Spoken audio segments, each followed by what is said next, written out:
नमस्कार मित्रो, माझ्या कायदेभान या लीगल चॅनलवर तुमचं स्वागत आहे। तर आजच्या व्हिडिओचा विषय आहे की रिसेंटली जी अनाउन्समेंट झाली आहे ती म्हणजे तुकडेबंदी कायदा रद्द झालेला आहे। बरं, याचा अर्थ काय, हा कुठे ॲप्लिकेबल आहे आणि याचे लाभार्थी कोण राहणार आहेत?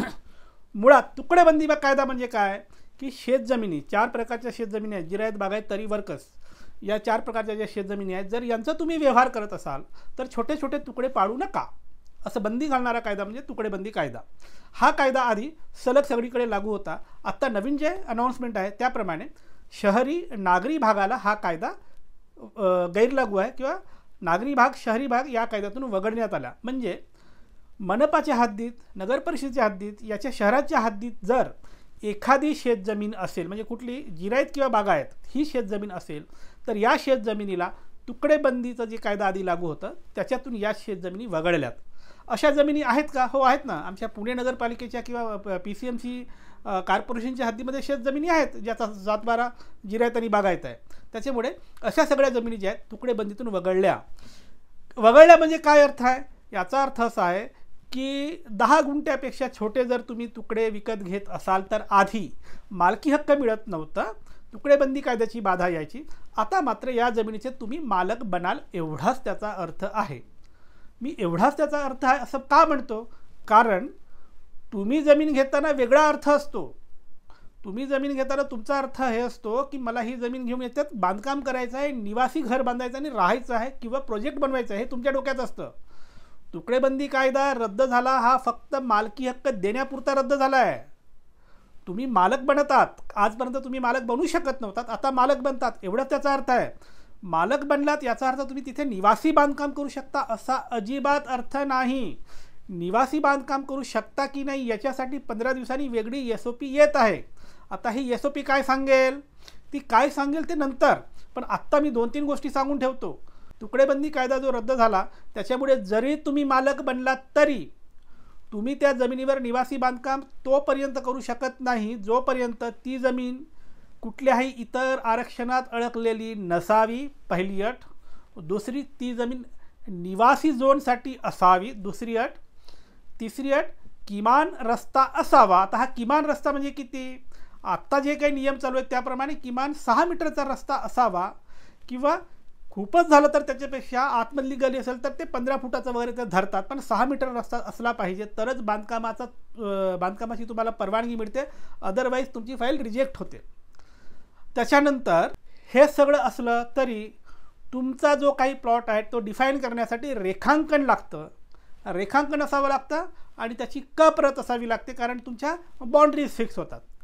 ह्या 4 गोष्टी तर तुम्हाला लागणारच आहे, म्हणजे निवासी झोन असावं, रेखांकन असावं, 6 मीटर रस्ता असावं, प्रत ज्याच्याने तुमच्या बाउंड्रीज डिफाईन होतील हे असावं। हे 4 कागद असल्याशिवाय जरी जमिनीचे तुम्ही मालक बनलात तरी तुम्ही तुमच्याच मालकीच्या जमिनीमध्ये बांधकाम करू शकत नाही। हा बांधकामाचा नियम आहे। म्हणजे तुकडेबंदी हा कशाचा नियम होता? शेत जमिनीचे लहान तुकडे पाडू नका हा नियम होता, तो नियम शिथिल झाला। याचा अर्थ बांधकामाचा नियम शिथिल झाला का? नाही। तुम्हाला बिल्डर शेंडी लावेल, काय म्हणेल, तुकडेबंदीचा नियम झाला, विकत घ्या, बांधकाम करू शका असं म्हणेल। पण तुम्हाला समजून घ्यायचं आहे, तुकडेबंदीचा नियम वेगळा, बांधकामाचा नियम वेगळा। तुकडेबंदीचा नियम काय सांगतो? छोटे तुकडे पाडल्यामुळे तुमच्या नावाने तुम्हाला मालकी हक्क मिळणार नाही, ही जी काही अट होती या अटीमध्ये शिथिलता आणली, आजपासून मालकी हक्क मिळेल।